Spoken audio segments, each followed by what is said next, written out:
안녕하세요, 조스픽입니다. 오늘 영상은 앞서 올려드렸던 10계명은 없다라는 제목의 시리즈 영상 4개를 종합 버전으로 만든 것입니다.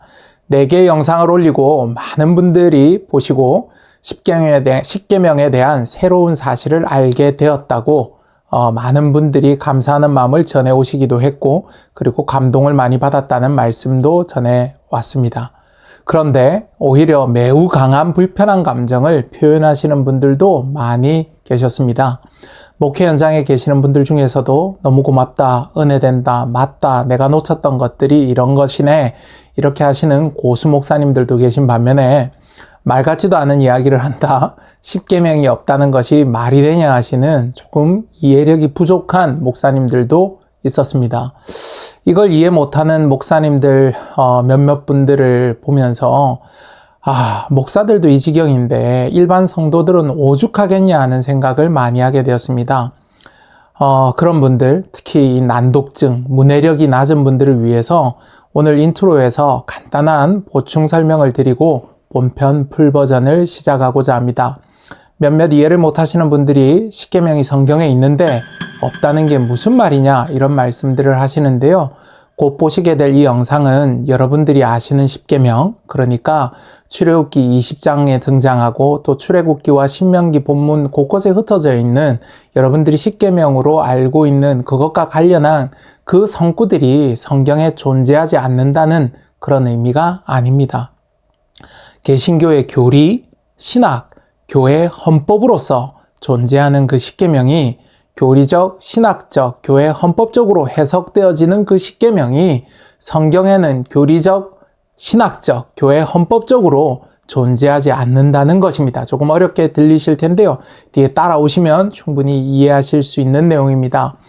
아우구스티누스와 토마스 아퀴나스 이후에 루터와 칼빈을 통해서 성경 안의 법을 3분법으로 나누는 전통이 확립되고, 그 3분법 중 영원한 것을 도덕법으로 정의하고, 그 도덕법이 10계명 안에 녹아 있다는 신학과 교리, 이 10계명은 모든 인류에게 주신 보편타당한 윤리라는 교리적 철학은 성경에서 확정되지 않은 사실이라는 것입니다. 3분법의 핵심 근거가 되는 신명기 6장 1절도 불가타 성경의 오역으로부터 비롯되었음을 신학자 대부분이 알고 있는데, 성경 번역에서 이 오역이 정정되고 있지 않음을 많은 신학자들이 알고 있음에도 이것들을 바로잡지 못하고 있다는 겁니다. 너무 오래전에 너무 크나큰 별과 같은 대선배들을 통해서 확립된 교리이기 때문에 그 누구도 손을 댈 생각조차 하지 못하고 있다는 것입니다. 이 내용은 오늘 영상 말고 다음 영상에서 제가 집중적으로 다룰 예정입니다. 성경은 하나님께서 직접 돌판에 써서 주신 것을 아세레트 하데바림, 즉 10개의 말씀들로 부르고 있습니다. 시내산 사건으로부터 1560년, 서기 1560년에 이르기까지 히브리어 원어 성경은 물론이고 모든 번역 성경, 루터의 번역 성경에 이르기까지 이 10개의 말씀들은 그리스어, 라틴어, 영어, 독일어로 번역되는 동안에도 모든 언어 속에서 지속적으로 10개의 말씀으로 존재해 왔습니다. 시내산 사건으로부터 약 3천여 년간 성경 속에서 10개의 말씀, 아세레트 하데바림으로 존재하던 이 고유의 명칭을 사람들이 번역해서 해석해서 만든 신조어인 10계명으로 1560년부터 대체했다는 것입니다. 1560년 이후부터 아세레트 하데바림, 즉 10개의 말씀을 대체해서 우리 성경 속에 자리 잡게 되었습니다. 하나님께서는 직접 10개의 말씀이라고 분명하게 알려주셨는데, 여러 성구들을 근거로 이것은 결국 계명이다, 그것의 숫자가 10개이니 10계명으로 부르는 것이 무엇이 문제이냐 라는 문제제기를 하시는 분들도 있습니다. 하지만 히브리어 원문, 70인역, 라틴 불가타에 이르기까지 성경 번역사에 가장 영향을 많이 미친 고대 성경 속에서도 단 한 번도 10개의 말씀이 십계명으로 대체되어 사용된 바가 없습니다. 단지 그 자리에는 항상 10개의 말씀들만 있었을 뿐입니다. 살인하지 말라, 내 부모를 공경하라와 같은 개별 계명 혹은 이 개별 계명들 몇 개들을 언급할 때, 한꺼번에 같이 언급할 때 성경 속에서 분명히 계명이라는 단어로 부르기는 했지만 이 10개의 말씀 전체를 지칭할 때는 10개의 말씀, 언약 혹은 토라와 미츠바가 함께 언급되어 개별 계명들과는 다르게 취급되었음을 우리는 성경을 통해서 알 수 있습니다. 우리는 1계명을 출애굽기 20장 3절 나 외에는 다른 신들을 내게 두지 말지니라로 시작을 합니다. 그것을 우리는 10계명의 1계명으로 알고 있습니다. 하지만 성경은 나 외에는 다른 신들을 내게 두지 말라 하는 그 계명이 1계명이라고 단정하거나 그렇다고 확정하지 않았습니다. 오히려 성경은 출애굽기 20장 2절부터가 하나님의 말씀의 시작임을 알리고 있습니다. 1계명을 출애굽기 20장 3절 나 외에는 다른 신들을 내게 두지 말지니라로 20장 2절을 서문으로 확정한 그런 개신교적, 교리적 10계명은 성경에 존재하지 않는다는 말씀입니다. 서문은 나는 너의 하나님이다 라는 선언이기 때문에 명령이 될 수 없습니다. 그래서 동방교부 오리게는 그것은 명령이 아니기 때문에 1계명이 아님을 확정했습니다.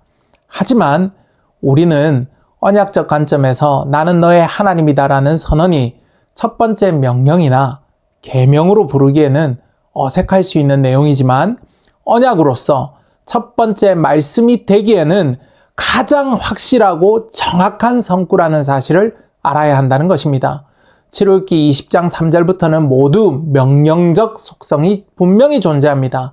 하지만 명령이 아닌 20장 2절이 첫 번째 말씀이 되고 이 모든 것을 성경은 언약이라고 부르고 있습니다.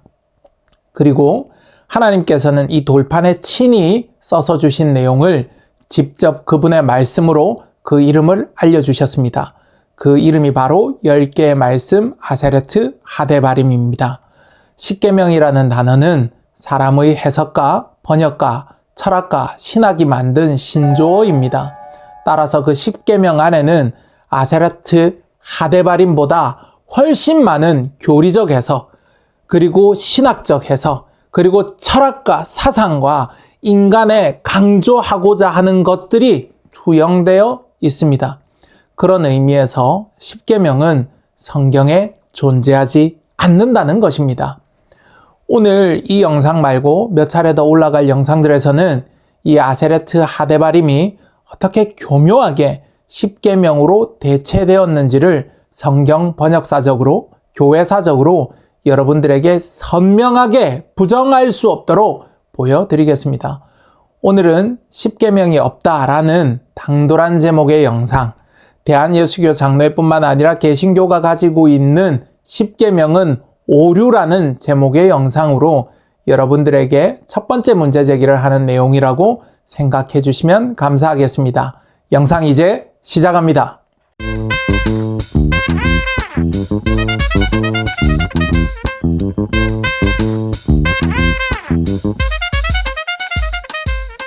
안녕하세요, 조스픽입니다.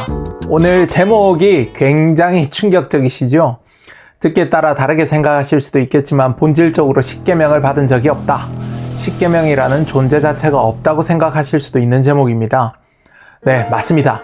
하나님께서는 십계명을 주신 적이 없습니다. 십계명은 존재하지 않는 실체이고 그 존재하지 않는 실체를 수많은 사람들이 수천 년 동안 만들어낸 것입니다. 오늘 그 실체가 없는 십계명의 실체에 대해서 말씀드리려고 합니다.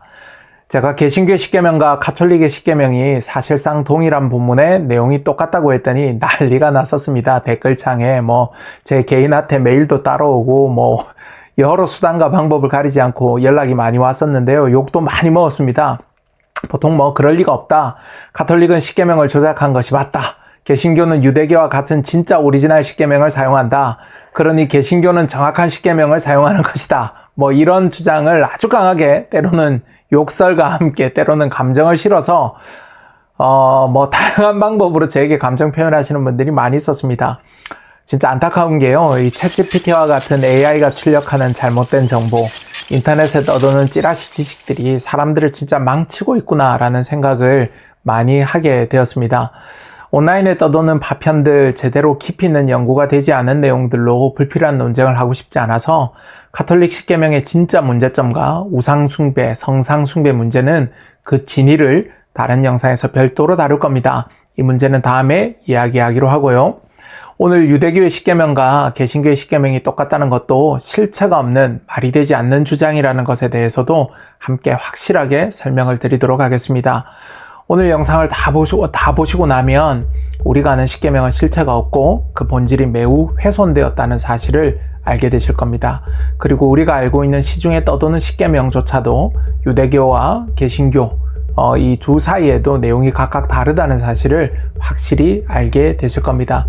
그리고 내용의 본질로 들어가면 조금 다른 정도가 아니라 그 철학에 있어서는 십계명과 관련된 철학에 있어서는 완전히 다르다는 것도 여러분들께 설명드리겠습니다.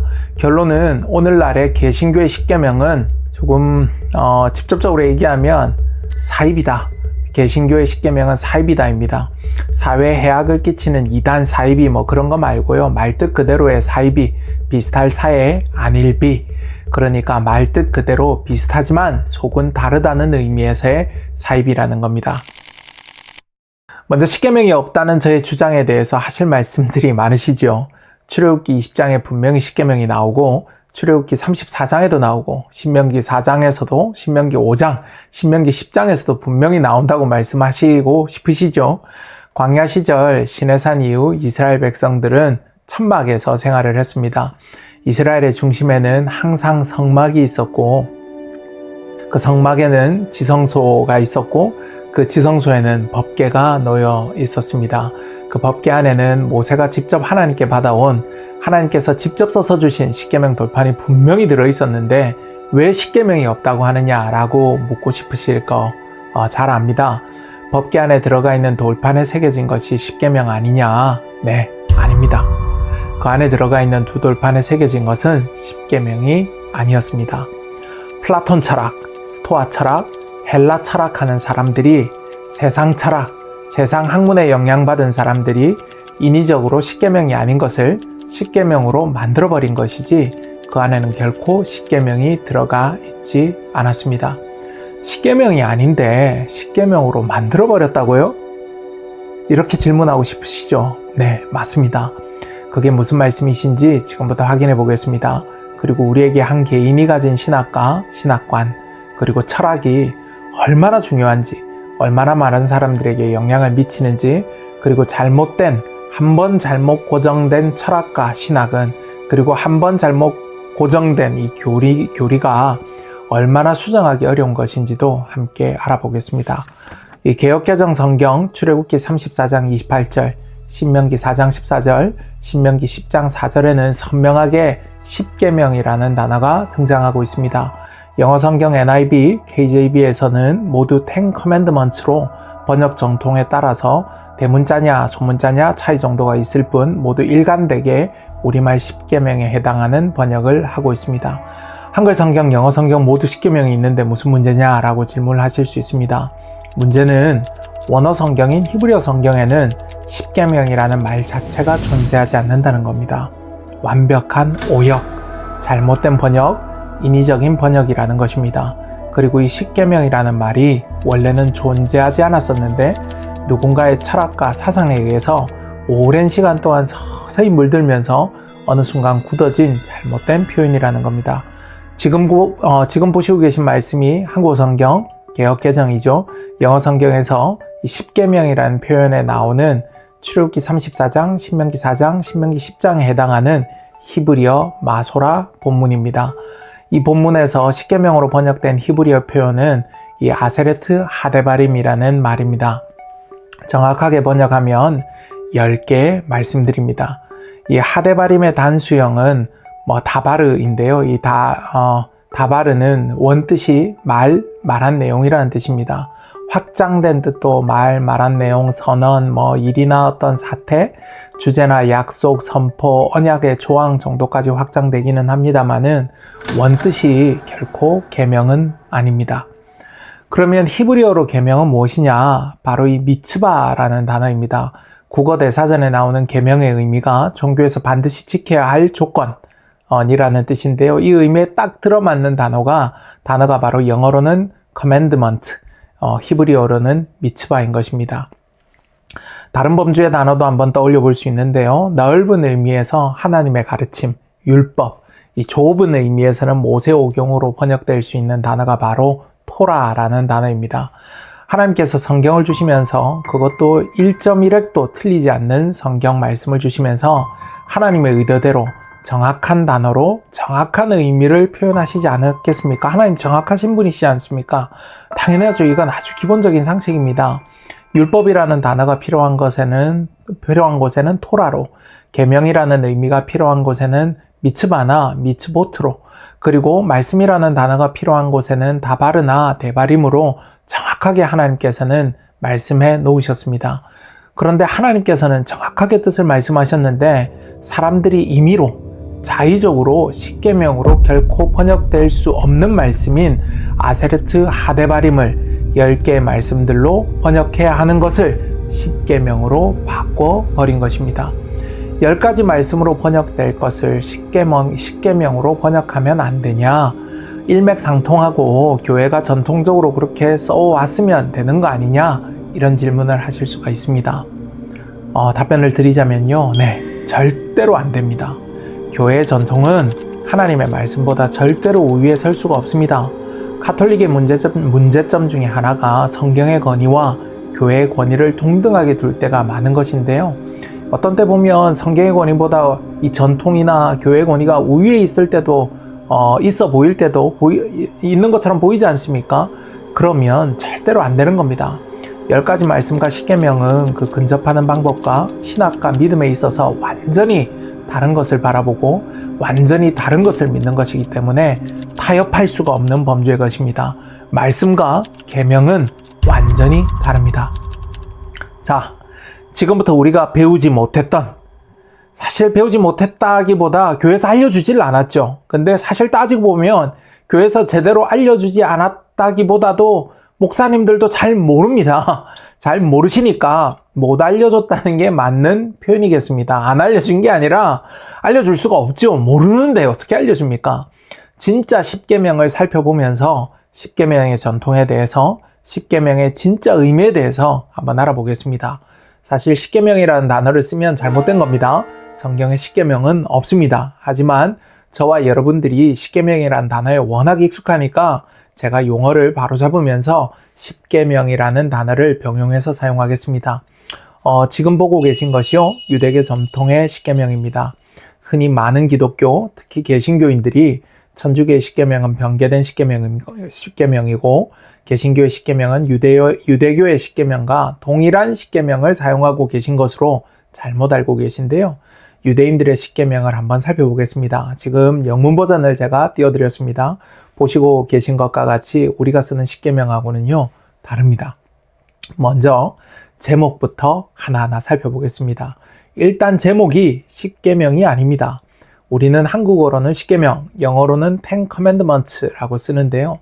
유대인들은 히브리어로 10개 말씀을 뜻하는 아세르트 하데바림 또는 아세르트 하디브로트로 성경 말씀 그대로 부르고 영어로 번역할 때는 10 words 또는 10 utterances 라고 부릅니다. 왜냐? 성경에 십계명이라는 말이 없기 때문입니다. 앞서 서두에서 설명드린 바와 같이 아세르트 하데바림, 즉 히브리어의 원어는 10개 말씀이라고 기록하고 있기 때문에 유대인들은 하나님의 의도 그대로 10개의 말씀 또는 10개의 발화, utterances, 즉 하나님께서 하신 10개의 말씀이라고 기록하고 있는 겁니다. 여러분들 잘 아시지 않습니까? 말씀에 있는 개념과 단어는 절대로 변개하면 안 되고 번역을 할 때도 매우 신중해야 하는 겁니다. 번역도 하나님의 의도대로 그대로 해야 하는 겁니다. 십계명을 처음 주시던 순간을 기록한 말씀을 한번 찾아보겠습니다. 출애굽기 20장 1절입니다. 하나님이 이 모든 말씀으로 말씀하여 이르시되 라고 되어 있습니다. 우리말로 번역하는 게 정말 쉽지 않았을 것 같습니다. 우리말은 말씀하다라는 동사와 이 말씀이라는 명사가 어근이 말씀으로 같다 보니까 아주 부자연스럽게 번역이 된 것 같은 착각을 불러일으킵니다. 어떤 분들이 이렇게 생각합니다. 이 모든 말씀으로 말씀하여 이르시되 이게 도대체 무슨 말이야. 그냥 쉽게 하나님께서 말씀하셨다 이러면 되잖아. 현대인의 성경 여러분들 아시죠? 또 다른 번역인 현대인의 성경에도 하나님이 이렇게 말씀하셨다 이렇게 되어 있습니다. 왜 불필요하게 말씀을 두 번이나 이렇게 이렇게 말씀하실 수도 있는데요. 그렇게 하면 안 됩니다. 현대인의 성경 번역도 진짜 한심하게 잘못 번역을 한 겁니다. 저도 개역개정 성경을 보지만, 그리고 참 좋은 번역 성경이 맞지만 가끔 이런 번역 보면 진짜 한심하게 느껴질 때가 많습니다. 말씀으로 말씀하여 이르시되, 이게 뭔 말입니까? 말씀으로 말씀하여 이르시되, 사실 이게 제대로 번역을 하면 말씀들을 말씀하셨다, 이게 맞는 번역입니다. 사실 이 복수인 말씀들을 단수인 그냥 말씀으로 받은 겁니다. 그렇게 해서 목적어를 나타내는 을을 또 수단을 나타내는 을어로 번역을 한 겁니다. 이게 참 복수인데 단수로 받고 목적어를 나타내는 을을 또 수단을 나타내는 을어로 받는 이 번역이 우리나라 성경의 이 신학적 관습으로 일부 남아 있습니다. 저는 이 내용을 알고 있기 때문에 존중할 수 있습니다. 하지만 이런 신학적 관습을 일반 독자가 모르지 않습니까? 번역하는 사람들 자기들끼리만 알고 자기들끼리 좋은 거지 누가 압니까? 보다 중요한 게 성경을 가급적 원문에 있는 그대로 독자가 제대로 이해할 수 있도록 번역하는 게 훨씬 더 중요한 겁니다. 이런 것들이 일부 제대로 안 되어지고 개역성경에 이런 것들이 잘 반영이 안 되니까 KJV 성경만 옳다 하고 주장하는 그런 무리들한테 자꾸 공격을 받는 빌미를 주게 되는 겁니다. 이 개역성경의 번역 문체를 살려서 최대한 바르게 번역을 하면 이 모든 말씀들을 말씀하여 이르시되 라고 번역을 할 수 있습니다. 사실 이 영어 성경과 함께 비교해서 보면 훨씬 더 이제 선명하게 이해하실 수 있는데요. 영어로는 말씀하시다는 이 단어가 speak이지 않습니까? 그리고 말씀이라는 명사 이 단어는 word. 서로 speak하고 word는 너무나 다른 단어니까 명확하게 구분이 되죠. 그래서 영어로는 spoke words라고 하면 표현이 아주 자연스럽습니다. 말씀들을 말씀하셨다. 우리는 똑같이 얘기하는데 spoke words라고 얘기하면 표현이 훨씬 자연스럽게 여러분들 이해가 되실 겁니다. 결국 이 제대로 번역을 해서 이해하면, 원어를 제대로 이해하면 하나님께서 우리에게 주신 것이 계명이 아니라는 겁니다. 명령도 아니라는 겁니다. 말씀을 주셨다는 겁니다. 출애굽기 20장 1절을 이렇게 이해하기 쉽지 않게 번역을 해두고 번역자들이 더 큰 사고를 칩니다. 출애굽기 34장 28절, 신명기 4장 13절, 신명기 10장 4절을 말도 안 되게 번역을 해놓은 겁니다. 출애굽기 20장 1절에는 말씀들로 번역을 해놓고 말씀들인데 그냥 단수로만 말씀이라고 번역을 해두고 이 나머지 창세기 그 출애굽기 34장과 신명기 4장, 신명기 10장 이렇게 나오는 10개 말씀대로 분명히 히브리어로 하데바림, 아세르트 하데바림 이렇게 되어 있는 것들을 똑같이 말씀으로 번역하지 않고 십계명으로 근거 없이 마음대로 번역해버린 겁니다. 그러니까 출애굽기 20장 1절에 나오는 이 말씀이란 단어와 나머지 성구들에 나오는 말씀이 똑같이 하나님은 하데바림으로 표현을 해놨습니다. 그런데 이 한글 성경을 번역하시는 분, 영어 성경을 번역하시는 분들은 똑같은 말씀으로 번역돼야 될 것들을 십계명으로 근거 없이 번역을 해버린 겁니다. 이런 바보 같은 번역이 이런 이 히브리 사람들의, 이 유대 사람들의 십계명 제목과 한글 성경을 쓰는 사람들의 십계명 제목에 있어서 이 두 제목이 완전히 다른 십계명, 이 큰 차이를 만들어버린 겁니다. 오늘날까지 유대인들은 전통적으로 10 words, 10 utterances, 즉 10개의 말씀으로 제목을 붙여 사용하고 있고 우리는 십계명으로 제목을 붙여 사용하게 된 겁니다. 여러분들 이렇게 쭉 원어 성경을 가지고 설명을 해드리면 이해를 하셨을 겁니다. 그러면 좋아, 원어 성경에 10개의 말씀으로 되어 있으니까 그게 아주 바람직한 번역이라고 할 수는 있는 거는 이해했어. 하지만 십계명으로 의역을 할 수 있는 거잖아.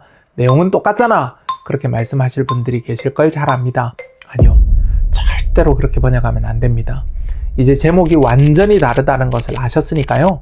내용도 한번 살펴보겠습니다. 앞서 유대인들의 10개의 말씀, 영어 버전으로 제가 띄워드렸는데요. 한국어 버전으로 이제 한번 비교해 보겠습니다. 지금 제가 띄워드린 것이 유대인 전통의 10개 말씀, 즉 10가지 말씀과 오늘날 우리가 사용하는 10계명을 동시에 띄워드렸습니다. 10계명 전체 내용을 다 담으면 예를 들면 내 부모를 공경해라, 뒤에 나오면 네가 이 땅에 장수할 거다, 그것까지 다 쓰면 매우 길어지니까 축약 버전으로 비교를 해놨습니다. 잘 살펴보세요. 무엇이 다른가요? 같은 듯 좀 다르죠? 3계명부터 10계명까지 내용이 같습니다. 그런데 1계명은 완전히 다르고 2계명은 뭔가 조금 어색하시죠? 유대인들의 첫 번째 말씀은 개신교의 첫 번째 계명인 나 외에 다른 신들을 내게 두지 말라가 아니고 나는 너를 애굽 땅 종되었던 집에서 인도하여 낸 내 하나님 여호와라로 다릅니다. 무척 다르죠? 두 번째 말씀은, 두 번째 계명은 나 외에 다른 신들을 내게 두지 말라와 우상을 만들지 말고 절하지 말라, 그리고 섬기지 말라 하는 것입니다. 개신교 관점의 10계명의 1계명과 2계명이 합쳐진 것이 유대교의 2계명입니다. 이게 결코 사소하다고 할 수 없는 큰 차이가 있는 것을 여러분들 아실 수 있습니다. 어째서 이런 큰 차이가 발생하는 것일까요? 같은 성경을 보면서 계명의 내용이 전혀 달라질 수가 있는 건가요? 그것도 첫 계명의 내용 채택, 이 첫 번째부터 완전히 달라질 수가 있는 건가요? 이런 차이가 바로 성경을 바라보는 성경관, 신학, 철학과 성경에 대한 믿음의 이 기나기 때문에 우리는 이것을 사소하게 넘길 수 없는 겁니다. 우리는 10계명 10개의 계명 번호를 정확히 알 수는 없습니다. 왜냐하면 성경에서 이 계명 번호를 써두지 않았기 때문입니다. 성경에 무엇이 세 번째 계명이고 무엇이 네 번째 계명이야, 무엇이 일곱 번째 계명이야 이렇게 설명하고 있지 않기 때문입니다. 그리고 세부적으로 지시하신 내용을 모두 뜯어보면, 예를 들어 우상을 만들어 섬기지 말아라, 절하지 말아라 등등 이 하나하나 다 명령을 다 뜯으면 10개가 훨씬 넘습니다. 맥락이 비슷한 것들끼리 이렇게 그룹으로 모아놓으면 한 9개나 또 한 10개쯤 되는 겁니다. 그래서 교단이나 교파에 따라서 이 세는 방식에 따라서 차이가 일부 있을 수 있는 가능성이 열려 있는 겁니다. 그런데 우리는 성경에 근거해서 각 계명의 번호를 정확히 알 수는 없지만 우리에게 주신 말씀이 정확히 10개라는 이 사실, 이거는 성경에 근거해서 확실히 알 수 있습니다. 왜? 10개의 말씀을 주셨다고 써놨기 때문에. 그리고 우리는 성경에 근거해서 정확히 첫 번째 계명, 그러니까 첫 번째 말씀이 무엇으로 시작해야 하는 것인지와 마지막 계명이 무엇으로 끝나야 하는지는 명확하게 알 수 있습니다. 성경 그것을 기록하고 있기 때문입니다. 히브리어 성경 출애굽기 20장 1절을 저와 여러분들이 한번 보겠습니다. 여기 뭐라고 기록하고 있냐면 바에다브베르, 엘로힘, 에콜, 하데바림, 하엘레, 레모르 라고 기록하고 있습니다. 이 말을 번역하면 어디서부터 10가지 말씀이 시작된다라는 것을 명백하게 알 수 있는 증거가 되는 구절입니다. 여기서 우리는 하엘레라는 단어와 레모르라는 단어에 주목해야 합니다. 이 하데바림, 하엘레 이렇게 하면은요, 영어로 직역하면 the words라고 얘기해야 될까요? the words these라고 정도로 번역을 해야 되겠네요. 히브리 문법에서는요, 이 these words라고 하면 앞에 나온 내용이 아니라 뒤에 나올 내용을 지시하는 겁니다. 그럼 뭐냐? 이 히브리어 원어에 있는 말씀 그대로 보면 뒤에 나오는 내용이 바로 10말씀, 즉 10계명이다. 이렇게 써놓은 겁니다.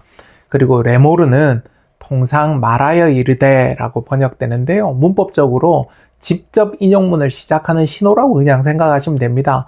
그래서 레모르가 나오면 그 다음부터 시작하는 말이 바로 그 말이야. 이렇게 생각하면 됩니다. 그러면 뭐냐? 히브리어 원어 성경 출애굽기 20장 1절에 분명하게 기록해 놓은 겁니다. 하나님께서 말씀하신다. 바로 다음에 나오는 말씀부터가 10개의 말씀, 즉 10계명의 시작이야 라고 말씀을 그렇게 써놓은 겁니다. 말씀하려는 내용은 바로 다음 절 20장 2절부터다 이렇게 기록을 해놓은 겁니다. 그러면 당연히 첫 번째 말씀, 우리식으로 얘기하면 첫 번째 계명의 시작은 무엇이 되어야만 합니까? 당연히 나는 너를 애굽 땅 종되었던 집에서 인도하여 낸 내 하나님 여호와라가 되어야 하는 것입니다. 이건 타협의 여지가 없는 내용입니다. 하나님은 말씀을 주셨다고 기록하셨고 신명기 4장, 10장, 출애굽기 34장을 통해서 우리는 그 말씀이 10개라는 것을 알게 되었습니다.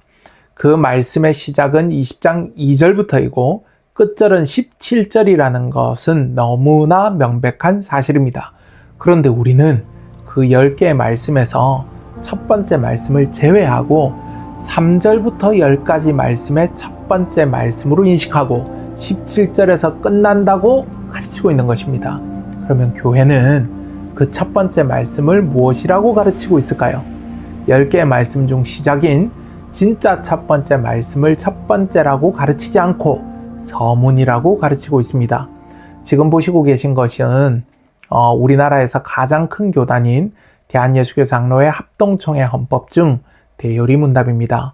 십계명과 관련해서 출애굽기 20장 2절을 첫 번째 말씀, 즉 첫 번째 계명이 아닌 서문이라고 선언하고 있습니다. 성경적 근거는 전혀 없습니다. 서문이라는 설명에 이 아래 보면 가로 열고 참고 성구를 10개가 넘게 써놨는데요. 어느 성구에도 이 구절이 서문이라는 근거는 존재하지 않습니다. 근거가 있을 수가 없죠.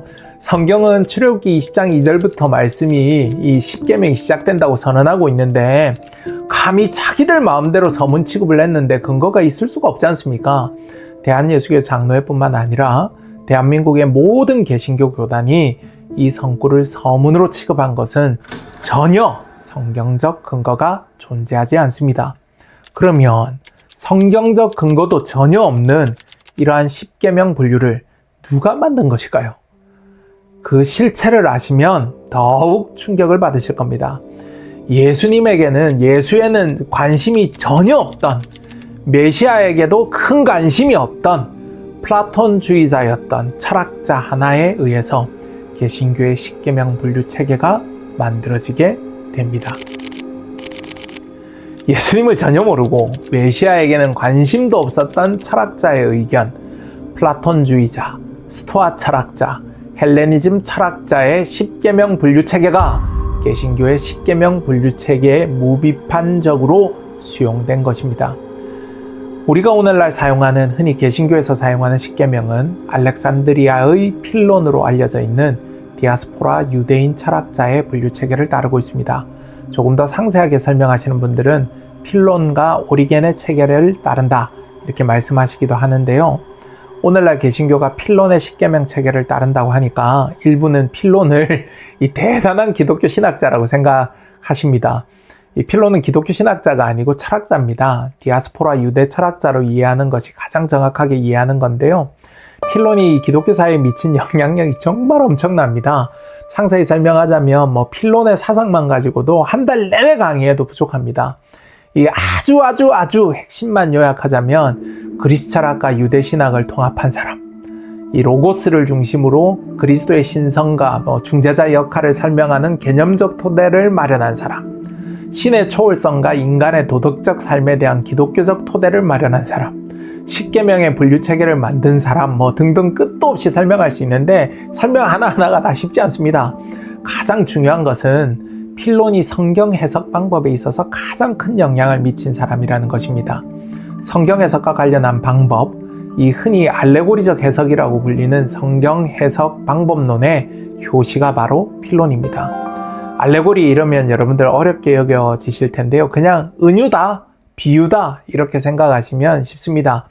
이 은유하면 학교에서 배운 거 생각나시죠? 우리 주입식 교육을 받았지 않습니까? 우리나라 교육이 잘 되었다고 해야 되나 아니면 획일적이라고 해야 되나요? 아마 거의 대부분 제가 은유하자마자 내 마음은 호수 이게 생각나셨을 겁니다. 이게 바로 은유의 대표적인 예입니다. 은유가 이 단어나 문장 단위에서 이루어지는 것이라면 이 알레고리는요, 스토리 전체, 이야기 전체에서 총체적으로 은유가 이루어지는 것이다 이렇게 생각하시면 되시겠습니다. 교회에서 목사님들께서 설교하실 때 구약의 어떤 특정 사실이 오늘날 우리에게 주는 의미는 무엇이다 이렇게 비유적으로 설명하시지 않습니까? 이러한 설교 방식이, 이러한 설교 형식이 바로 알레고리적이다. 이렇게 여러분들 이해하시면 되겠습니다. 그러한 성경 해석의 이 출발점이 바로 필론입니다. 이렇게 생각하시면 되시겠습니다. 아니, 그렇게 대단한 영향력을 기독교에 미친 사람이 분류한 십계명이라면 믿을 만한 것 아니야? 이렇게 생각하실 수도 있는데요. 문제는 이 필론이 누구인지, 어떤 목적으로 성경을 해석했는지, 십계명을 어떤 목적으로 분류했는지 아는 것이 가장 중요하겠습니다. 필론은 예수님보다 대략 한 10에서 20여 년 앞서 태어났고요. 또한 20여 년 더 예수님보다 더 살았습니다. 그래서 예수님과 동시대를 산 사람입니다. 헬레니즘 사상이 꽃을 피웠던 당대 최고의 이 문화와 학문의 도시였던 알렉산드리아의 유대 철학자였습니다. 필론을 이 최초의 기독교 신학자, 아니면 이 그리스 철학을 통해 하나님을 입증한 그리스도교의 기독교의 교부, 로마 시대 로마 제국에 대항한 유대민족의 지도자 등으로 미화하는 사람들이 있는데요. 저는 이렇게 필론을 평가하시는 분들, 어떻게 필론을 연구하면서 이런 평가를 할 수가 있는지 도대체 이해할 수 없습니다. 이런 평가는 완전히 잘못된, 왜곡된 평가입니다. 필론뿐만 아니라 이 필론의 집안은요, 뼛속까지도 로마 제국에 협조하면서 그 안에서 특권을 누리던 유대인 특권층이었습니다. 그 안에서 그런 엘리트적 유대인 집단의 이익을 대변하던 지도자층이었습니다. 이 압제받는 유대인들, 특히 팔레스타인 지역이나 이 흩어져 있는 유대인들에게는요, 필론의 이 집안은 친일파 집안, 이완용 집안, 그런 느낌이었을 겁니다. 제가 이렇게 얘기하면 깜짝 놀라시는 분들이 많으실 텐데요. 이건 거의 역사적인 사실입니다. 압제당한 유대인들을 위하는, 로마에 대항하는 그런 집안 아니었고요. 그런 사람이 절대 아니었습니다.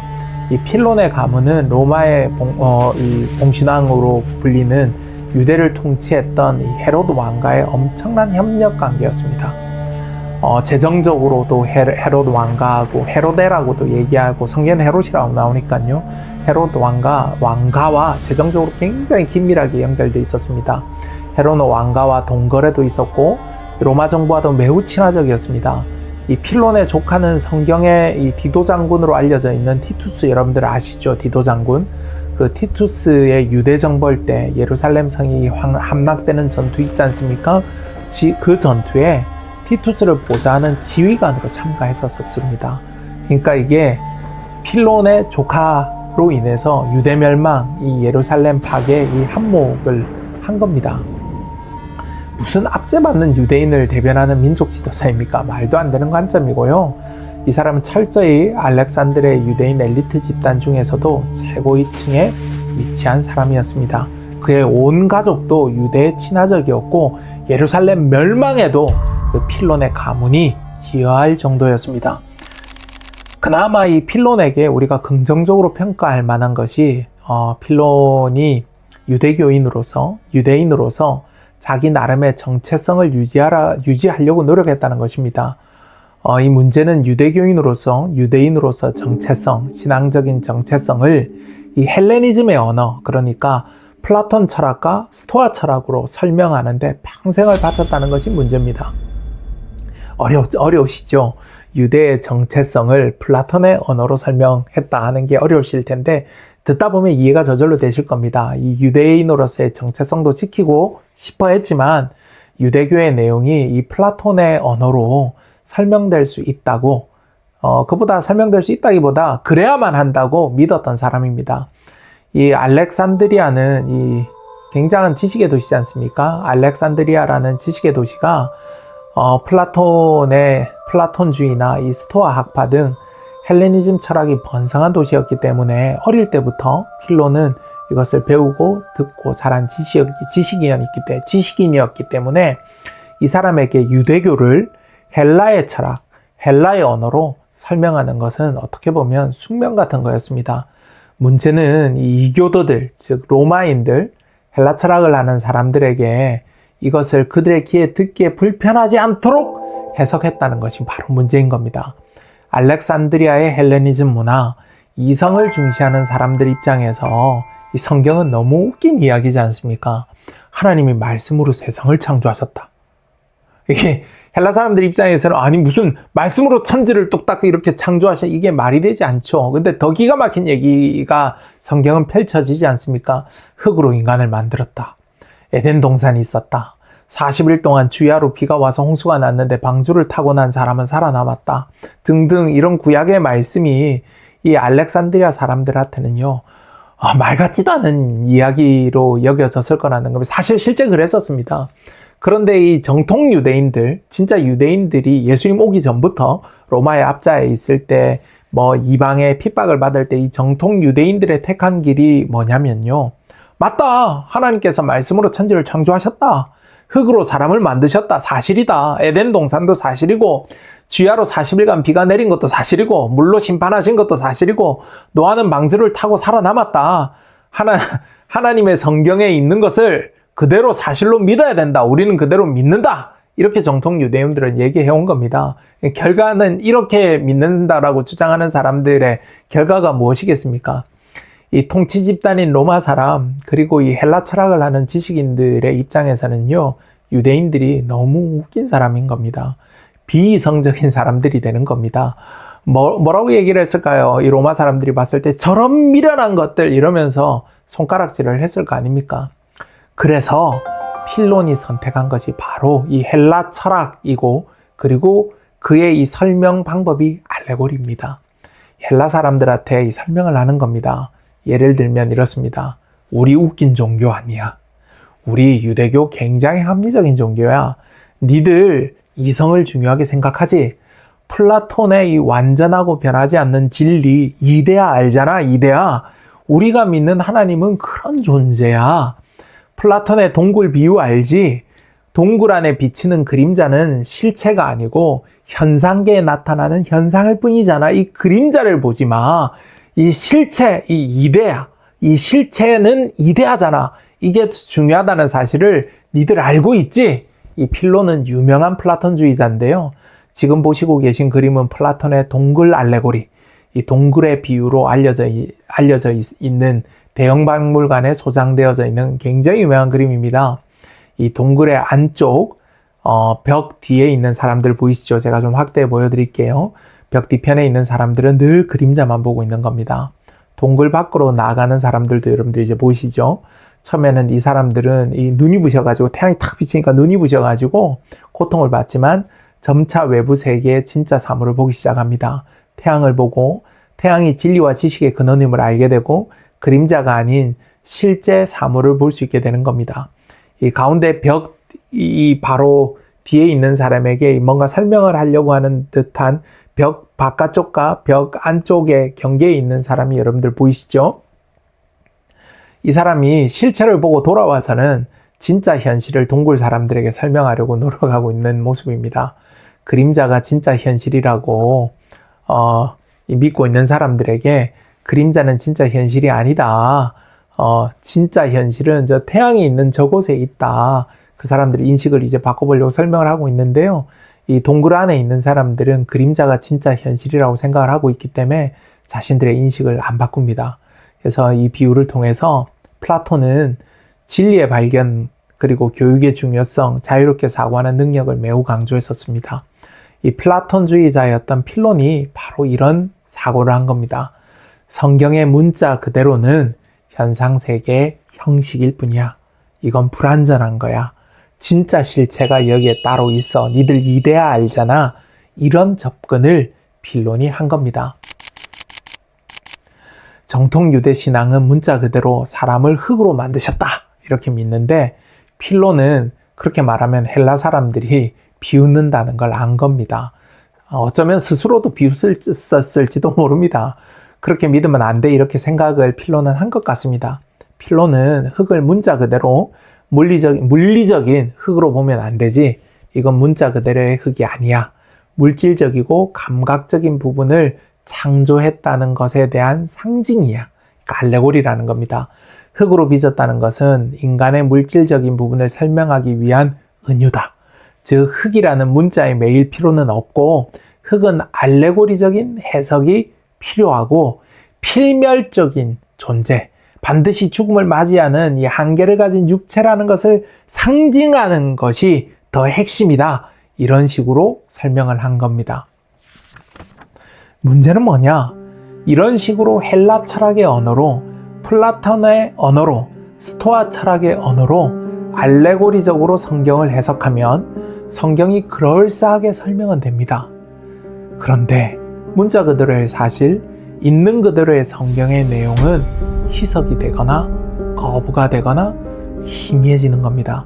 그래서 필론의 믿음을 정의하면 필론은 성경의 문자적 서술이 1차적으로 진리임을 인정하기는 하지만 문자적인 사실 그대로의 인식은 거부했던 겁니다. 필론의 믿음은 알레고리적인 믿음이었습니다. 모든 구절이 문자 그대로의 사실보다는 그 이면에 궁극적인 진리를 담고 있다고 믿은 겁니다. 요즘 같았으면요, 필론은 즉각 이단 판정받았을 겁니다. 필론의 생각의 핵심은 이것입니다. 유대교는 가장 오래된 완전한 철학이다. 유대교를 보편타당하다고 필론은 믿고 싶었습니다. 그렇게 생각을 했어요. 유대인들에게 약속으로 주어져서 시작된 것이 아니다.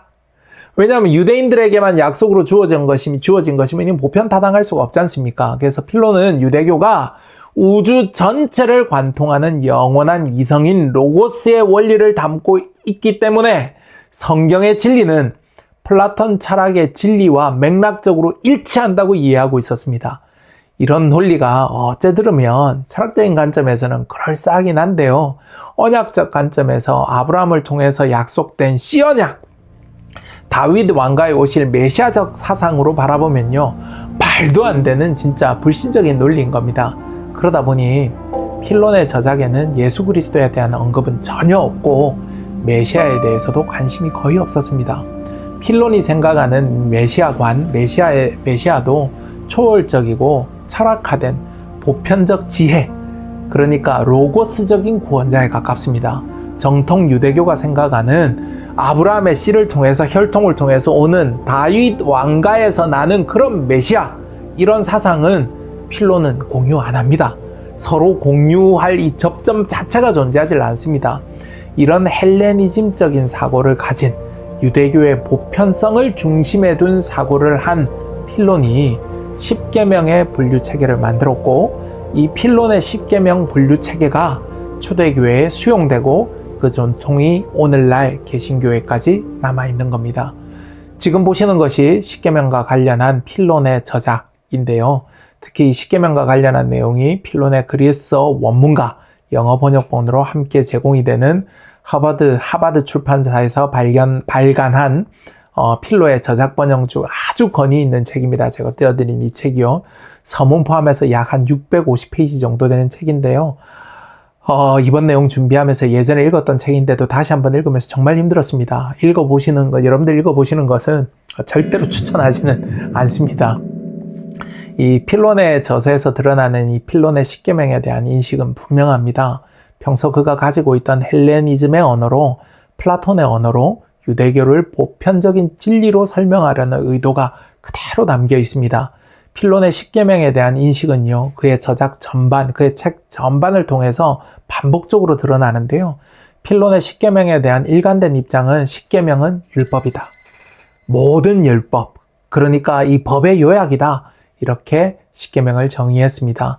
필론의 저작을 보면 지속적으로 얘기를 합니다. 호이데카 로고이 케팔라에아 노메네이시. 이게 고대 히라버 발음일 텐데요. 현대 히라버로는 이데카로이 케팔레아 노모니시라고 읽을 수 있는데요. 십계명은 율법의 요약, 법의 요약이다라는 것이 필론의 지속적인 입장입니다.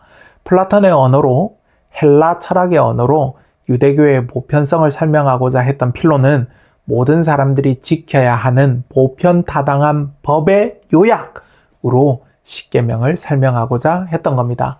필론은 십계명을 주시는 이 상황을 묘사하면서 십계명을 정의할 때는, 그러니까 이 출애굽기 20장이었던 상황을 딱 놓고 이 십계명에 대해서 정의를 할 때 칼리스톤 마티마라는 말을 썼습니다.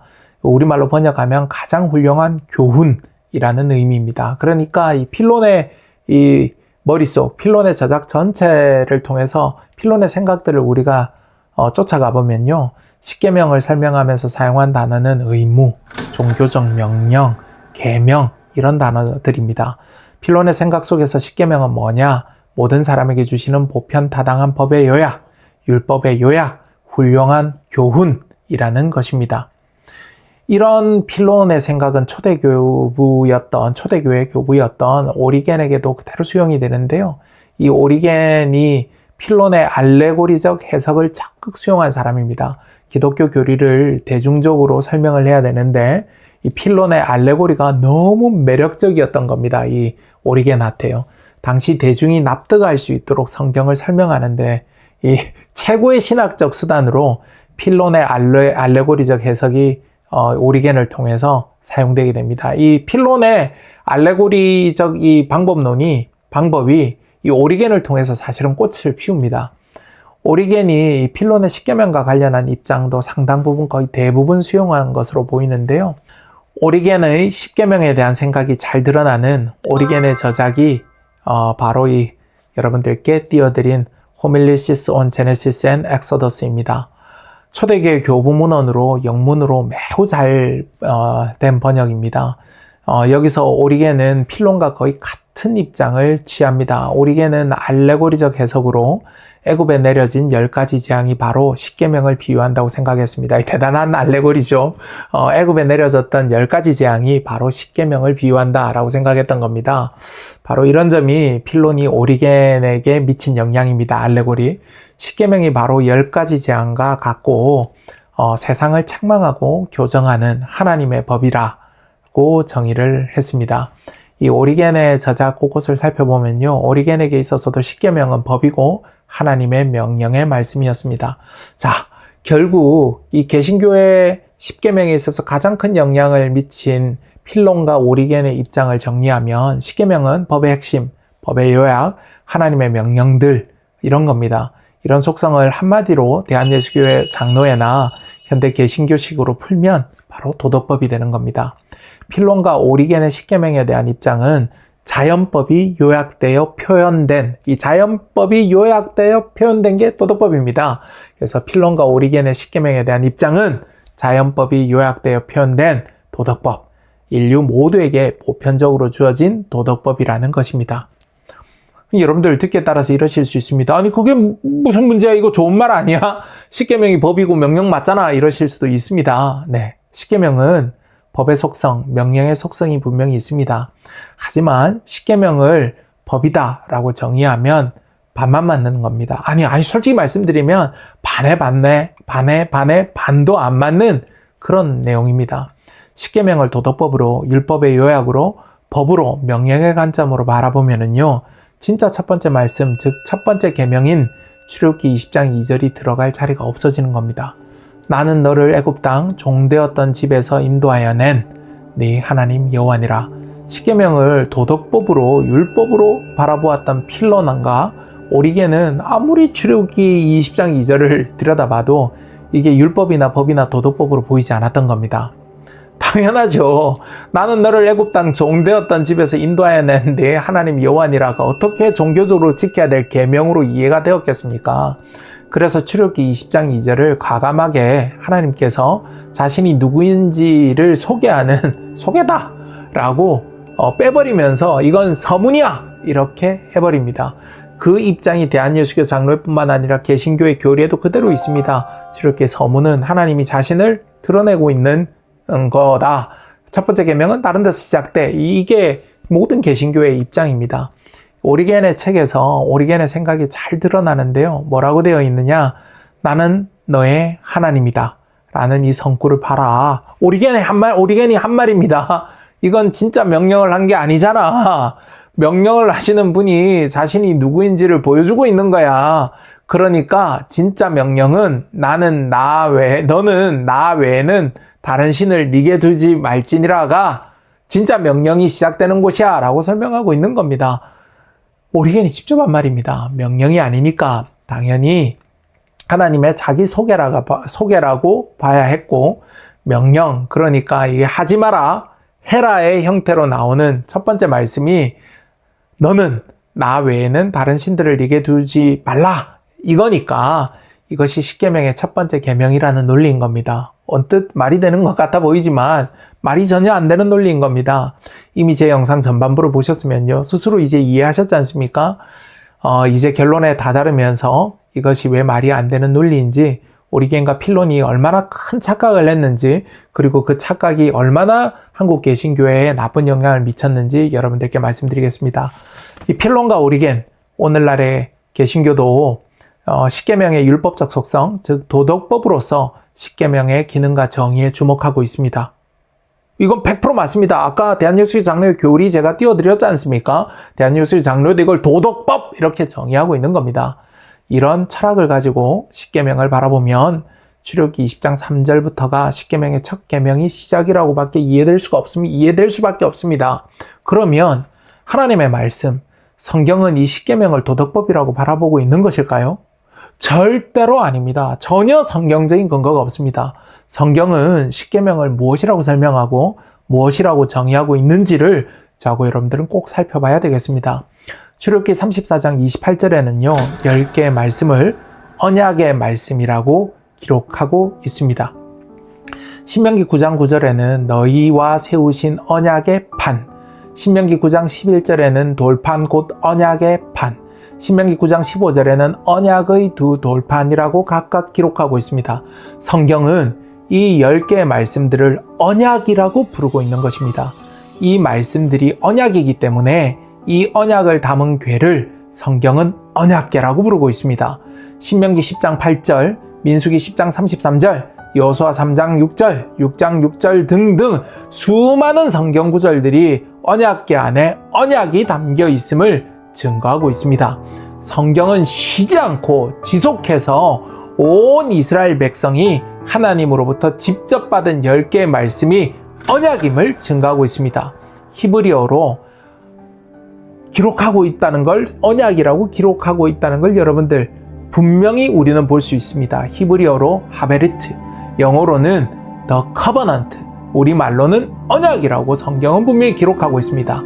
한 번도 성경은 이 10개의 말씀을 계명이라고 말씀한 바가 없습니다.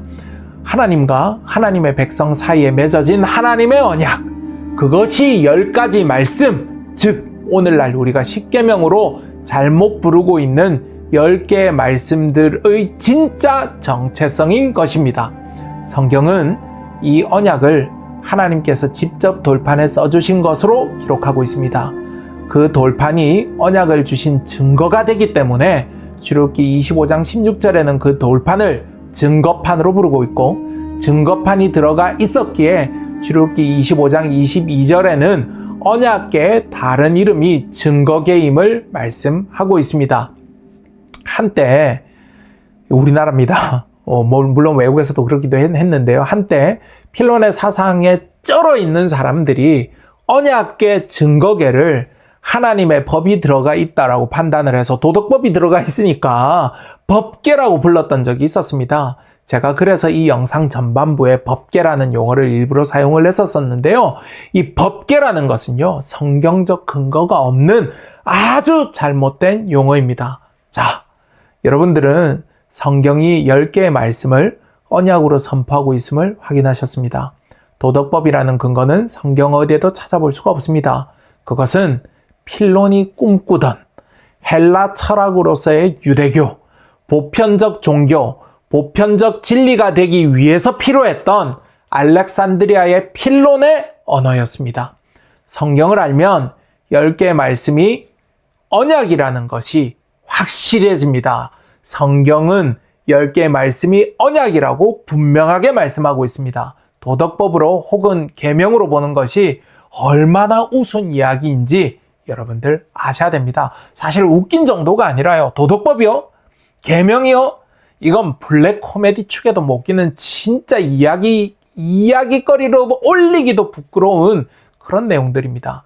이스라엘 백성들은 바로의 압제 속에서 이집트의 10가지 재앙을 내리시는 하나님을 경험합니다. 어린 양의 피 바르고 죽음을 멸하고 하나님의 구속을 체험합니다. 이집트군에게 쫓김 속에서 홍해를 가르고 구름기둥, 불기둥을 경험하면서 하나님의 구원, 인도와 동행을 경험합니다. 마라의 쓴물이 단물로 바뀌는 기적, 르비딤의 바위에서 물이 솟아나는 그 기적을 경험합니다. 하나님께서 직접 선택하신 백성, 그분이 사랑하시는 백성을 이 엄청난 기적을 통해서 시내산 앞까지 인도해 내시고 직접 명령하셔서 하나님과의 언약식을 준비하게 하십니다. 그것이 바로 출애굽기 19장에 기록되어 있습니다. 온 이스라엘 백성을 시내산 앞에 모이게 하시고 직접 강림하셨습니다. 하나님께서 개개인에게 나타나시거나 말씀을 주신 바는 이전에도 있었습니다. 아브라함에게 나타나시고 하나님이 이삭에게 말씀하시고 그렇게 하셨었습니다. 한 민족에게, 그러나 한 백성 모두에게 그분을 나타내신 바는 이전에는 한 번도 없었습니다. 역사상 최초로 한 민족 전체에게 그분을 나타내시고 처음으로 직접 말씀을 주시는 역사적인 기록이 출애굽기 20장 사건입니다. 이 최초의 사건에서 하나님께서 이스라엘 온 백성들에게 직접 강림하셔서 직접 주신 첫 번째 메시지가 내가 너희에게 도덕법을 준다. 인류 모두가 지킬 보편타당한 자연법의 요약을 주겠다. 이게 말이 되는 얘기입니까? 대한예수교 장로의 이런 교리를 보면서요, 진짜 배꼽 잡고 웃고 찢어버리고 바꿔야 됩니다. 이런 생각은요, 성경을 모르는 불신자, 철학자, 윤리학자, 종교학자가 할 수 있는 이야기인 것입니다. 그 순간은요, 도덕법을 수여하는 자리가 아닙니다. 하나님께서는요, 언약식을 준비시키셨습니다. 내가 오늘 너희에게 언약을 준다. 나의 언약을 선포한다. 이래야 성경인 것입니다. 성경은 보편타당해 보이는 법을 기록한 책이 아닙니다. 그럴싸해 보이는 도덕법을 기록한 그런 책이 아닙니다. 도덕적 요소, 윤리적 요소가 있는 내용도 때로는 성경에 있지만 성경의 기록 목적은 그런 것이 아닙니다. 성경은 헬라 철학자들이, 종교학자들이, 세상의 지식인들이 볼 때 미련해 보이는 것들을 기록해 놓은 책입니다. 하나님의 천지창조, 인류와 인류의 범죄와 타락, 하나님의 자기 백성에 대한 일방적인 사랑과 구속을 말씀하는 책입니다. 하나님께서 아브라함과 이삭과 야곱을 통해서 하셨던 그 약속, 다윗을 통해서 하셨던 그 약속, 그 언약이 바로 주제가 되는 책이 바로 성경인 것입니다. 계명이 되고 도덕법이 되려면 첫 번째 말씀은 반드시 이거 해라, 저거 해라, 이거 하지 말아라, 저거 하지 말아라가 돼야 됩니다. 하지만 언약이 되려면 그럴 수가 없습니다. 그 10개의 말씀이 새겨진 것이 언약이 되고 증거가 되고 언약의 판이 되고 증거판이 되고 그것이 담긴 괴가 언약괴가 되고 증거괴가 되려면 그럴 수가 없는 것입니다. 하나님께서는요, 자기 백성을 삼으신, 자기의 백성으로 삼으신 이스라엘에게 자신의 10가지 말씀을 주시면서 첫 번째 말씀으로 말씀하셨습니다. 나는 너를 애굽 땅 종되었던 집에서 인도하여 낸 네 하나님 여호와니라. 하나님의 첫 번째 계명, 아니 첫 번째 말씀입니다. 나는 너를 종되었던 집에서 인도하여 낸 네 하나님 여호와다. 나는 너의 하나님이다. 나는 너의 하나님이다. 여러분들 기억나시나요? 창세기 17장 7절로 8절에 하나님께서 아브라함에게 선언하셨습니다. 내가 내 언약을 나와 너 및 네 대대 후손 사이에 세워서 영원한 언약을 삼고 너와 네 후손의 하나님이 되리라. 내가 너와 네 후손에게 가나안 온 땅을 주어 영원한 기업이 되게 하고 나는 그들의 하나님이 되리라. 너와 네 후손의 하나님이 되리라. 나는 그들의 하나님이 되리라. 이것이 바로 하나님의 약속, 하나님이 아브라함에게 주신 언약 중 하나였습니다. 창세기 26장 이삭에게 내가 네 아버지 아브라함에게 맹세한 것을 이루어 네 자손을 하늘의 별과 같이 번성하게 하여 이 땅을 네 자손에게 주리니 네 자손으로 말미암아 천하 만민이 복을 받으리라. 창세기 28장에 야곱에게 나는 여호와니 너의 조부 아브라함의 하나님이요 이삭의 하나님이라. 네가 누워있는 땅을 내가 너와 네 자손에게 주리니 땅의 모든 족속이 너와 네 자손으로 말미암아 복을 받으리라. 하나님은요, 언약의 하나님이십니다. 그분의 언약을 지키시는 하나님이십니다. 그분의 말씀을 이루시는, 언약을 이루시는 하나님이십니다. 일전에 제가 출애굽은 없었다라는 도발적인 제목의 영상에서 출애굽기라는 제목 자체가 제대로 번역이 안 된 잘못된 번역이다라고 말씀을 드렸었습니다. 그때 탈출기라는 제목이 헬라어 원어에 가까운 번역이다 라고 말씀드렸습니다. 헬라 사람들의 시각으로 볼 때는 출애굽기, 즉 탈출기의 내용은 애굽에서 탈출하는 내용으로 보인 겁니다. 출애굽기, 그러니까 탈출기의 내용 자체가 애굽에서 탈출하는 내용으로 보인 겁니다. 그래서 헬라 사람들은 이 출애굽기 제목을 탈출기 이렇게 쓴 겁니다. 하지만 히브리어 성경의 원어 제목은 탈출기와는 전혀 관계가 없습니다. 탈출과도 전혀 관계가 없습니다. 탈출 근처에 있지도 않습니다. 히브리 사람들 눈에는요, 헬라 사람들 눈과는 달리 애굽에서 빠져나오고 홍해 가르고 그런 것들 다 중요하지만 그런 것들보다 훨씬 더 중요한 근본적인 내용이 있었습니다.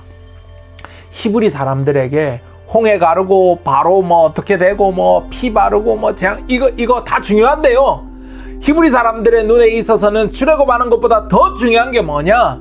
하나님의 약속이었습니다. 창세기 15장 13절로 14절 하나님께서 아브라함에게 말씀하십니다.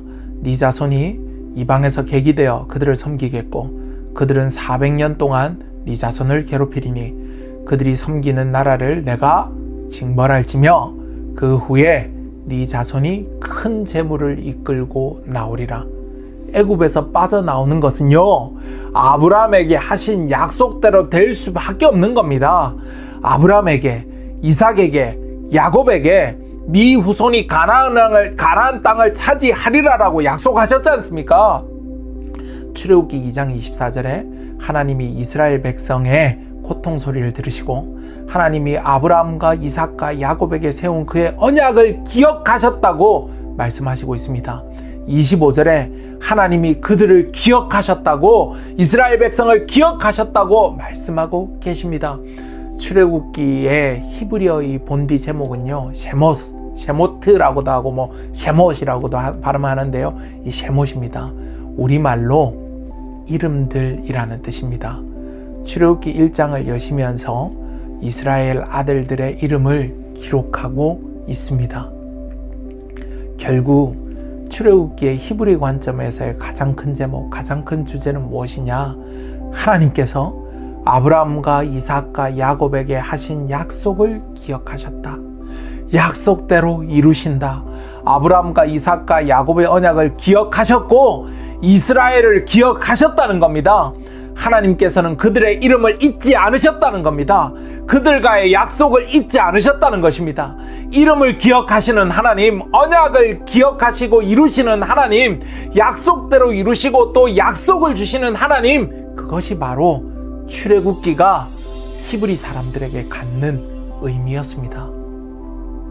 다시 마지막으로 시내산 앞으로 출애굽기 20장으로 돌아가겠습니다. 창세기 15장에 아브라함과 맺은 약속 그대로 이스라엘 백성을 애굽으로부터 이끌고 나오셨습니다. 언약식을 준비하도록 하시고 시내산 앞에서 직접 그의 백성들 앞에 나타나셔서 아브라함에게, 이삭에게, 야곱에게 하셨던 언약을 그대로 이루십니다. 내가 내 언약을 나와 너 및 네 대대 후손 사이에 세워서 영원한 언약을 삼고 너와 내 후손의 하나님이 되리라 하셨던 창세기 17장 7절 그대로 선언하십니다. 온 이스라엘 앞에서 아브라함에게 하셨던 약속, 그 언약을 선언하십니다. 첫 번째 말씀을 선언하십니다. 나는 너를 애굽 땅 종되었던 집에서 인도하여 낸 네 하나님 여호와니라. 지금까지 십계명을 도덕법으로 출애굽기 20장 2절을 서문으로 취급하는 잘못된 관점에 대해서 살펴보고 그 역사적 배경도 여러분들께 설명을 드렸습니다. 헬라 철학의 언어로 유대교를 설명하고자 했던 필론의 입장에서는요, 십계명도 보편타당한 도덕법이어야만 했을 수 있습니다. 특정 민족에게만 나타나셔서 자신의 언약을 선포하는 장면이 필론의 입장에서는 불편했을 수도 있었습니다. 모두를 위한 이데아적인 로고스적인 전 인류적 도덕률을 선포하는 장면에서 특정 민족과 맺은 이 언약이라는 관점은요, 필론에게 있어서 매우 불편했을 겁니다. 필론은 출애굽기 20장 2절과 관련한 논의를 거의 하고 있지 않습니다. 그저 서문으로 취급하거나 의미를 축소할 이유가 있었습니다. 그래서 히브리어 원어 성경이 출애굽기 20장 2절부터 10가지 말씀이 시작된다고 선언하고 있음에도 불구하고 의도적으로 20장 3절부터로 하나님의 명령이 시작된다고 바꾸고 이것이 바로 계명이라고 법이라고 선언을 했습니다. 이 잘못된 판단이 오늘날 우리 교회 안에 교리로 자리 잡고 있습니다. 성경은 우리에게 의무를 주시기 이전에, 계명과 율법을 주시기 이전에, 우리가 아직 죄인 되어서 아무것도 할 수 없을 때 하나님께서 먼저 우리를 사랑하셨음을 선언하고 있습니다. 하나님께서 먼저 찾아오셨고 우리가 구원받을 수 있는 길을 열어주시는 하나님이심을 밝히고 있습니다. 십계명과 성경은요, 도덕률, 도덕법을 기록한 책이 아닙니다. 도덕적인 요소, 윤리적인 요소가 있는 것이 사실이겠지만 그것이 본질은 아닌 것입니다. 필론이 꿈꿨던 것과 같이 성경에서 모든 인류가 살아가고 지켜야 될 대원칙으로서의 자연법의 요약이 주어진 것이라면요. 그리고 그 필론이 꿈꿨던 것을 대한예술장로회 또는 개신교가 똑같이 꿈꾸고 있다면 십계명은 도덕법이 되어야 될 것입니다. 하지만 성경은 그 십계명이 언약임을 밝히고 있습니다. 그리고 그 첫 말씀으로 아브라함에게 하셨던 언약을 이스라엘 백성과 다시 맺는 것으로 시작하고 있습니다. 다음 시간에는 언약적 관점으로 십계명을 바라보는 것과 도덕법 관점으로 십계명을 바라보는 것에 따라서 십계명 10개 조항의 해석의 의미가 어떻게 달라지는지를, 목사님들의 설교는 어떻게 차이가 날 수 있는지에 대해서 한번 살펴보도록 하겠습니다. 보잘것없는 우리에게 먼저 나타나셔서 나의 하나님이심을 먼저 선포하신 하나님의 은혜가 여러분들께 가득하시길 바랍니다.